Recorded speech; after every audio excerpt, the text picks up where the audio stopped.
Moi, j'ai passé beaucoup de temps dans la forêt quand j'étais jeune, parce que moi, je reconnais aussi beaucoup les champignons par leur odeur. Il y en a qui ont une odeur âcre, d'autres des odeurs poivrées, d'autres des odeurs d'amande. Donc moi, je sentais une odeur de violette ou de capucine. La capucine, je ne savais pas ce que c'était, donc je ramenais la fleur à la maison, j'ouvrais Flora Helvetica, et puis là, vous voyez que c'était la capucine. Donc je m'étais créé une base de données olfactives en se disant, voilà, ça, c'est la capucine, ça, c'est la violette, ça, c'était le champignon, ça, c'était le champignon, et ainsi de suite. Et que j'ai continué à me faire une cartographie, non plus dans les fleurs et les fruits, mais plus dans les arômes qu'on peut retrouver dans le vin. Par exemple, le pommard, ça avait historiquement des arômes de caque de poule. Mais là, les grands vins dans le temps, raffinés, fins, humus, sous-bois, tabac, cèdre, ça c'est magnifique, mais de temps en temps il y avait une touche supplémentaire qui était le crottin de cheval, qui parfois s'estompe en vieillissant. Tu vas dans une allée de cailloux, il y a des silex, il vient de commencer à pleuvoir, c'est un arôme très typé, pierre à fusil, le silex mouillé. Alors on a des arômes un petit peu poissonneux, mais pas iodés. Il y a un arôme qui est différent de la mer, mais qui quand même rappelle déjà qu'on est au bord de l'eau. Il y a une espèce d'humidité, mais il n'y a pas forcément le moisi. Il y a des endroits où quand il y a des roseraies, ça sent le roseau, mais le roseau c'est à la fois au milieu de la fraîcheur, un côté un peu poussière, un petit peu mat, comme ça si on s'approche du roseau, et puis c'est pas cristallin comme arôme, c'est pas un quartz que l'on sentirait et qui serait pur, limpide, propre. Non, c'est quelque chose qui est plus sur un côté mat, un côté plus terne. On sent que le vent est interrompu, se bloque là-dedans.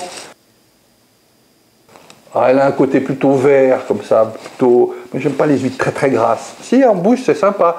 Mais aromatiquement, moi j'aime le côté cristallin, le côté eau de mer, le côté pur, le côté caillou, le côté minéral, le côté...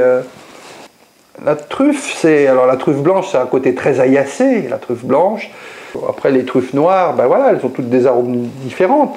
Terre fraîche, ça sent aussi un côté aillacé, mais un côté aillacé qui est beaucoup plus discret, qui est plus sur le truffé, sur l'ambre, sur le musc.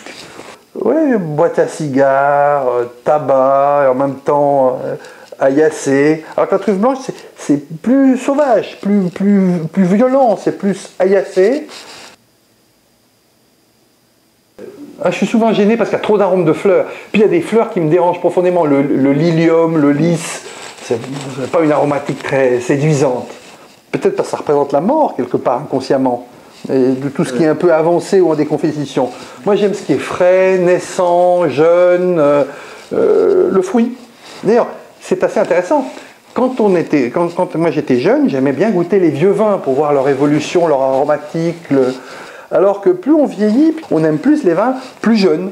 Pourquoi? Parce que quelque part, on s'approche de la mort, et en s'approchant de la mort, on a peut-être envie de se donner une nouvelle jeunesse en aimant mieux que ce qui est plus frais. Moi j'aime bien les sous-bois de montagne parce que ça sent la mousse, puis c'est propre, il n'y a pas de ronces, c'est sympa pour se promener. Tandis que dans des bois de versoix, c'est plus difficile. Parce qu'il y a moins de lumière, il y a des ronces, c'est pas le même arôme, il y a de la décomposition de feuilles de chêne. Et la feuille de chêne, ça sent pas comme le sapin. Le sapin, le mélèze, c'est empyromatique, c'est résineux. Le sapin, c'est une odeur un peu plus végétale, ça a un côté bourgeon.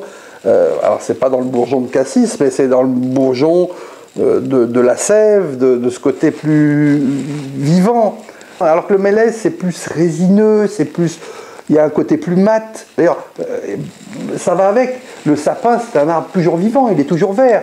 Le mélèze est le seul conifère à avoir des feuilles caduques. Et donc, ce côté caduc se traduit aussi dans l'aromatique. C'est pas une aromatique de végétal, de vie, de vigueur. C'est une aromatique parfois d'évolution automnale, d'un côté un peu mat, d'un côté un peu plus résineux, d'un côté un peu plus sur le bois plutôt que sur la sève.